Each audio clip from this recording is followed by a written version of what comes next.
आज की कथा का नाम है दहेज कभी खुशियों की गारंटी नहीं दे सकता। एक सुंदर सी कन्या अनामिका कॉलेज में अपना ग्रेजुएशन पूरा करती है। तभी उसकी मुलाकात एक लड़के राहुल से होती है।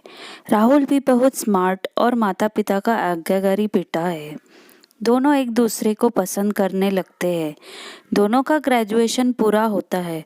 राहुल अपने शहर में जॉब करने लगता है और लड़की भी एक अच्छी जॉब कर रही है। दोनों ने निर्णय लिया कि अब माता पिता से शादी की बात करने का वक्त आ गया है। लेकिन परेशानी यह है कि दोनों की कास्ट अलग अलग है। अनामिका ब्राह्मण है और राहुल राजपूत।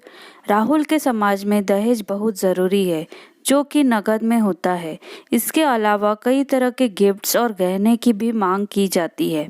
राहुल ने अनामिका को यह स्थिति स्पष्ट की और कहा, घर वालों को मनाओ, अगर तुम भी सभी मांगे पूरी करवाती हो तो मेरे माता पिता तुम्हें पलकों पर बिठाएंगे।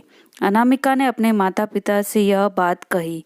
अनामिका के माता पिता को यह बात पसंद नहीं थी, पर अनामिका की जिद थी कि अगर मुझे दहेज दोगे तो मेरी इज्जत बढ़ेगी। अनामिका के माता पिता सक्षम भी थे, बिना मांगे ही अनामिका को बहुत कुछ दे सकते थे। इस तरह दहेज की मांग करने वाले लोग पसंद नहीं आ रहे थे, लेकिन माता पिता अनामिका की खुशी चाहते थे।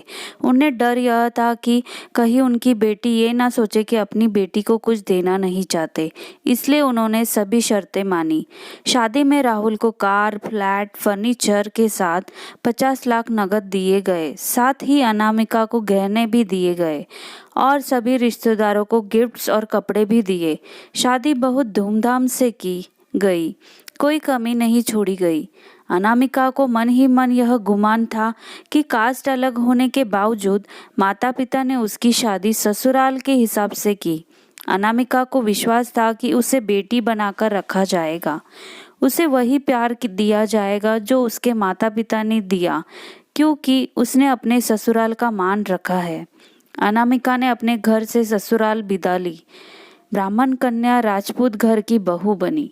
ससुराल में बहुत ज्यादा पर्दा प्रथा थी। बहू को मनचाहा खाने की तक स्वतंत्रता नहीं थी। कितनी भी भूख क्यों ना हो, घर की सब बहू सबके खाने के बाद ही खाएगी। यहाँ तक कि उसे घर के पुरुषों के सामने बैठने तक की इजाजत नहीं थी। अनामिका ने इस बात पर ऐतराज दिखाया, पर उसकी किसी ने ना सुनी। राहुल ने भी यह बोलकर मुंह फेर लिया कि यह तो परंपरा है। अनामिका को जो गुमान था वो धरा का धरा रह गया। उसे अपने माता पिता की बात याद आई। जब उन्होंने समझाया था तो वह उनसे बहुत लड़ी थी। उसने ससुराल में बात करने का फैसला किया। अनामिका ने अपने सास, ससुर और पति से बात की, लेकिन उन्होंने नहीं सुनी और उसे बहुत बेरहमी से पीटा गया। अनामिका ने कभी ऐसा व्यवहार नहीं देखा था। उसे जिस लाए हुए दहेज पर घमंड था, वह चूर चूर हो गया था।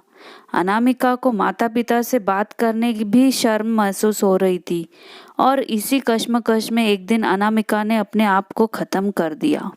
माता पिता को जब यह पता चला तो उन्हें अपनी गलती का एहसास हुआ कि वक्त रहते समझा होता तो बेटी साथ होती। जो लोग दहेज पर बेटे की शादी करते हैं उनकी सोच हर तरह से छोटी होती है। जो बेटे को नीलाम कर सकते हैं वो किसी और की बेटी को क्या अपना बेटी बना सकते थे। दहेज कभी खुशियों की चाबी नहीं बन सकता। यह बात सभी को समझनी होगी। इस तरह दहेज प्रथा की कहानी में आपने पढ़ा होगा कि माता पिता ही नहीं, लड़की की सोच भी दहेज को सपोर्ट कर रही थी। कई बार लड़कियों को दहेज का गुमान हो जाता है, पर जो लोग लोभी होते हैं वो कभी अच्छे नहीं हो सकते। यह बात सबको समझने की ज़रूरत है। कहानियाँ जीवन में बहुत मायने रखती है।